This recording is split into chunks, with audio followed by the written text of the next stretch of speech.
sound of a single soft wing beat, then silence. You want to know what betrayal sounds like? It's not a gunshot or a scream. It's the sound of a silver fork clattering against a porcelain plate in a silent dining room. My father's words still hung in the air, thicker than the smell of the roast beef I could no longer eat. A disgrace. You've lost your mind, Alex. Moths? Eating DNA?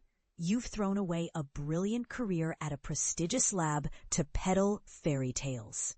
You are a disgrace to this family. My mother just stared at her hands, her silence a blade twisting in my gut. That was the night they cast me out. Not just from the lab where I was once a celebrated geneticist, but from my own home. All because I saw something I wasn't supposed to see. A tiny gray moth, Xylophanes thanatos, its wings patterned like a human skull, feeding on a discarded blood sample.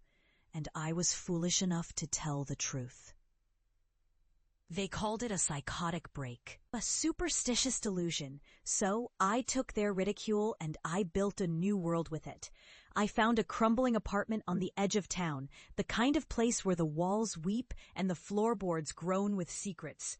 The world outside my window faded to a dull hum, replaced by a much more intimate one, the flutter of 1,000 wings. If science wouldn't listen, I'd turn to the places science was too arrogant to look. The dusty, leather-bound books my family had called the ramblings of lunatics, grimoires detailing entomological necromancy, old wives' tales they'd sneered, but I knew better. I'd seen it. You see, the old texts claimed that certain insects, when they consumed the genetic material of a person, their hair, their blood, their skin, become a vessel, a living, breathing conduit to whatever echo they left behind. It's not about raising the dead, not like in the movies. It's about listening. My apartment became a sanctuary of whispers. Jars lined every surface, each containing a different species, a different key to a different frequency of the afterlife. I'd spend my days collecting them, and my nights I would listen. The first time it worked, I almost lost my mind. I'd placed a single strand of hair from a recently deceased neighbor in a terrarium with a thanatos moth. For days, nothing. Then, one night, a sound started. Not a voice. It was a frequency. A vibration that felt like it was coming from inside my own skull. A dry, chitinous hum that carried with it a feeling, an overwhelming, suffocating wave of regret. It wasn't a message. It was a raw emotion, a memory fragment of a promise broken. The whispers became a compulsion. I needed to hear them, to translate the rustle of wings into the language of ghosts. I learned that deathwatch beetles tapping against wood could beat out the rhythm of a dying heart's final secrets. I learned that carrion flies buzzing over a decaying photograph could project a phantom image into the corner of your eye.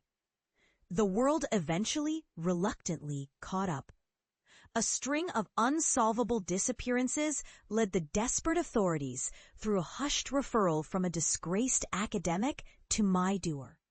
They thought I was a charlatan, another psychic leech. But when my moths led them to a shallow grave in the woods, the whispers in the media started. They didn't call me a hero. They called me the Moth Keeper, a name spoken with a mixture of awe and absolute terror. I was no longer a disgrace. I was a grim necessity, a living warning that the world was thin, and I knew how to listen through its cracks. Then 5 years after that dinner, the phone rang. It was my mother. Her voice, once sharp with disappointment, was now frayed with desperation. My father was dying. Lung cancer had devoured him from the inside out.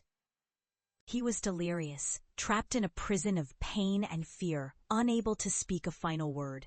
She was begging me. "Please, Alex," she sobbed. "We need to know. If he's at peace, we need to say goodbye." The irony was so thick I could have choked on it. The family that had mocked my fairy tales was now begging for one last ghost story. I drove home. The house hadn't changed, but I had. The air inside felt sterile, suffocatingly clean. My mother met me at the door, her eyes red-rimmed. She flinched when she saw the small, ornate wooden box I carried. My father was a husk in the bed. He used to command like a throne. His breathing was a shallow, wet rattle. I didn't say a word. I walked to his bedside, opened the box, and let a single Thanatos moth crawl onto my finger. It was beautiful, its wings a tapestry of ash and bone. My mother gasped, a strangled sound of fear and revulsion. "What are you doing?" "You asked me to listen," I said, my voice flat. "This is how I listen."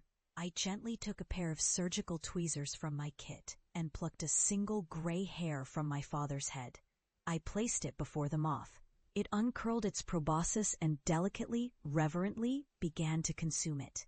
We waited in silence, the only sound the death rattle from the bed and the frantic beating of my mother's heart. Then it began. The moth's wings began to beat, not in flight, but in a low, resonant thrum, a hum that vibrated through the floor, through the bones in my feet. It wasn't regret this time, it wasn't sorrow. It was a cold, sharp spike of pure terror. My mother clutched her chest, her face pale. "What is it? What does he feel?" I closed my eyes, tuning into the frequency. "He's afraid," I whispered. "He's terrified of what's waiting. He's showing me a memory." The chitinous whisper in my mind sharpened. It wasn't a voice, but a knowing, a truth downloaded directly into my soul. A vision of my father, 30 years younger, standing on a bridge at night. A business partner, a man named Miller, was screaming at him about stolen funds, about ruin. There was a struggle, and then a splash. My father standing alone on the bridge, watching the ripples spread under the moonlight before walking away. He didn't just ruin a man, he let him die. I opened my eyes and looked at my mother. "He says he's sorry," I said, the lie tasting like ash in my mouth. "He says he loves you."